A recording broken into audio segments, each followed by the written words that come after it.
Chapter 3. The Day the Book Held the Worm. The day after Christmas dawned quietly, too quietly for most people, but not for Baby Bookworm. At 4 a.m. sharp, just like every morning, Baby Bookworm popped awake in his crib. Usually, this was the hour for cartoons, the magical glowing box that played funny noises and colorful shapes. But today was different. Clutched tightly in his tiny hands was his Christmas present. A book. Mama had given it to him, and it felt important. Heavy. Full of secrets. Baby Bookworm didn't want cartoons anymore. He wanted to know what the book said.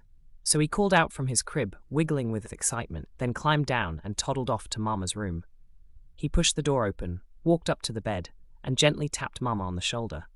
No response. He tapped again. Still nothing. Baby Bookworm took a deep breath and shouted with all the power his little worm lungs could manage. "Mama, read bookie!" Mama stirred, half asleep. "It's too early, little worm," she mumbled. "Go back to bed." Baby Bookworm frowned. If Mama couldn't help, maybe Nurse Debbie could. He marched down the hall and knocked politely on Debbie's door, just like he'd been taught. No answer. He pushed the door open and found Nurse Debbie sound asleep. He tried poking her. He tried whispering. He even tried shaking the bed a little. Nothing.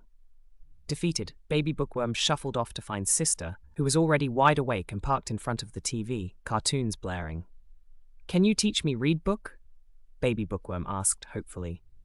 "Not now," Sister said without looking away. "It's cartoon time. I'll teach you later." So Baby Bookworm sat down beside her, holding his book close, watching cartoons he didn't even care about. The letters on the page felt like they were teasing him, if only he understood them. Hours passed. Finally, Mama and Nurse Debbie woke up. The moment Baby Bookworm heard footsteps, he sprang up and ran as fast as his little body would allow. "Mama, read book! Please, please, please!" Mama sighed but smiled. Okay, she said, sitting on the couch. "But before we read, we have to go over a few things. Do you know your alphabet?"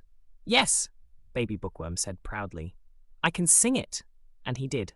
ABQFGFP, MNSUBZ, Mama blinked. No, that's not it. She called over Nurse Debbie. "I have to get to work. A new ship's arriving today, and it needs maintenance. Can you teach Bookworm his alphabet?" "Yes, ma'am," Nurse Debbie said right away. So Baby Bookworm sat with Nurse Debbie, and together they learned the alphabet, slowly, carefully, letter by letter. By the time Mama came home that evening, Baby Bookworm knew it perfectly. The door opened, and Baby Bookworm burst into song. A, B, C, D. For the next 3 hours, Mama heard the alphabet on repeat. Nurse Debbie could tell Mama was tired and trying very hard to stay patient after a rough day at work. So she scooped up Baby Bookworm. "Why don't we go to the park?" she said. "Read book later." Baby Bookworm slumped a little. Okay. At the park, his friends played with toys and laughed, but Baby Bookworm sat on the curb, staring sadly at his book. Then someone sat beside him. It was Nalia. "Did you get that for Christmas?" she asked. "Yes," Baby Bookworm said softly. "But I can't read it." Nalia smiled. "Let's try together. You know your alphabet, right?" Baby Bookworm puffed up proudly and sang it for her. "Good," she said. "Now we sound out the words. Letters together make sounds." At first it felt strange, like a foreign language, but suddenly it clicked.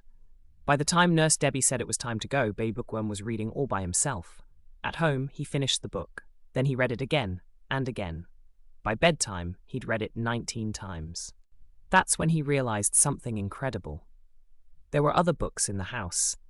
He snuck into Mama's room and grabbed one of her manuals. The words were harder, but he used Nalia's trick and figured them out. The next morning, Baby Bookworm woke up early again and made a bold decision. He went to the library. Normally, this was not allowed, and even though he didn't like it, he knew better than to go without his diaper. So for once, he kept it on, carrying it most of the way before slipping it back on at the door. Inside, he asked the librarian if he could read. "Of course, Bookworm," she said. He started in the children's section. 1 book became 2. 2 became 10. When Nurse Debbie went looking for him, she got a call from the librarian. "He's here reading," she said. Nurse Debbie smiled. There were far worse places Baby Bookworm could be. By lunchtime, his stomach growled, but he didn't want to stop reading. Eventually, hunger won. He wandered over to Captain Robert's house, where Nana always had something good. He spotted a sandwich on the end table. No Captain Robert in sight. So he ate it, and the soda, and the pickle crisps. Halfway back to the library, he heard someone yell, "Gremlin!"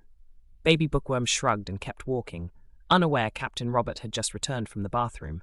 He read until the library closed. That night after dinner, Baby Bookworm was exhausted. "Can I go to bed?" he asked. "It's early," Mama said. Bookie had long day. So Nurse Debbie tucked him in, Mama kissed him goodnight, and when she asked if he wanted a story, Baby Bookworm shook his head. "No, Mama. Tired." And that night, the little bookworm fell asleep, dreaming of every story he had read. The day the book didn't just get read. The day the book held the worm.